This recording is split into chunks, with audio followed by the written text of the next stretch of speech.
ভারতের ব্যবসার যে পরিস্থিতি, মোদি এখন ব্যবসা খোঁজে তিতি। এক বাক্যে বলা যায় ভারতের ব্যবসার পরিস্থিতি এখন একেবারে তলানিতে। আর তাই তো দেশটির প্রধানমন্ত্রী নরেন্দ্র মোদি এখন পাগল প্রায়। ডক্টর ইউনূসের একের পর এক মোক্ষম চালে বিপাকে পড়েছে ভারত। এ কারণেই বারবার ভুল সিদ্ধান্ত নিচ্ছে মোদি। মোদি ভেবেছিল বাংলাদেশের ভিসা বন্ধ করে বাংলাদেশকে চাপে রাখবে, কিন্তু হিতে বিপরীত। নিজেদের চালে নিজেরাই পড়েছে ফান্দে। আর তাই তো কোনো উপায় না পেয়ে গোপনেই মোদি কান্দে। বাংলাদেশিদের ভিসা বন্ধ করে ভারতের অর্থনীতি এখন একেবারেই খাদের কিনারে। অর্থনীতিবিদরা বলছেন, ভিসা বন্ধের মতো বাংলাদেশের ট্রান্সশিপমেন্ট বাতিলও ভারতের জন্য কাল হতে পারে। ডক্টর ইউনূসের নেতৃত্বে হাজার হাজার বিদেশি বিনিয়োগকারী এখন বাংলাদেশে। বাংলাদেশ পেতে যাচ্ছে বিলিয়ন ডলারের বিনিয়োগ। আর তাই তো হিংসার দহনে পড়ছে মোদি সরকার। অর্থনীতিবিদরা বলছেন, বাংলাদেশের ট্রান্সশিপমেন্ট বাতিলের মতো ভুল সিদ্ধান্তে এবার ভারতের হাতে উঠবে ভিক্ষার থালা। এমনিতেই চলছে ভারতীয় রুপির রেকর্ড পরিমাণ দরপতন।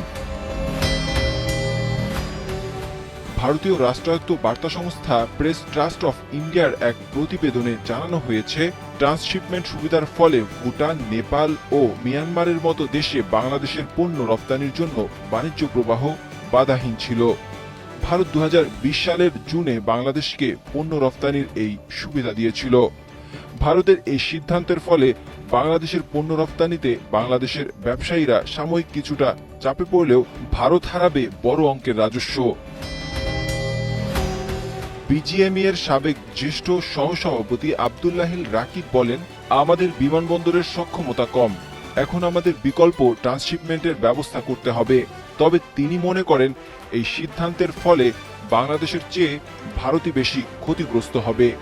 Bangladesh freight forward association buffer সভাপতি কবির আহমেদ বলেন, প্রাথমিকভাবে এটা কিছুটা চাপ সৃষ্টি করতে পারে, কারণ আমাদের অতিরিক্ত কার্গো আগে ভারতীয় বিমানবন্দরগুলো দিয়ে যেত।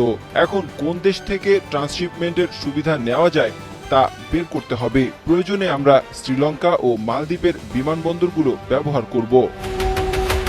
বাংলাদেশকে দেওয়া ট্রান্সশিপমেন্ট সুবিধা বাতিলের বিষয়টি নিশ্চিত করেছে দেশটির পররাষ্ট্র মন্ত্রণালয়ের মুখপাত্র রণধীর জয়সওয়াল।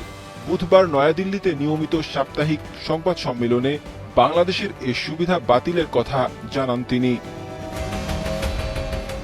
এদিকে ভারতের অর্থনীতিবিদরা স্বীকার করছেন, এক ক্রান্তিকাল অতিক্রম করছে ভারত। শুধুমাত্র ভারতীয় রুপির দরপতন হচ্ছে এমন না, শেয়ার বাজারের পতনও ঠেকানো যাচ্ছে না।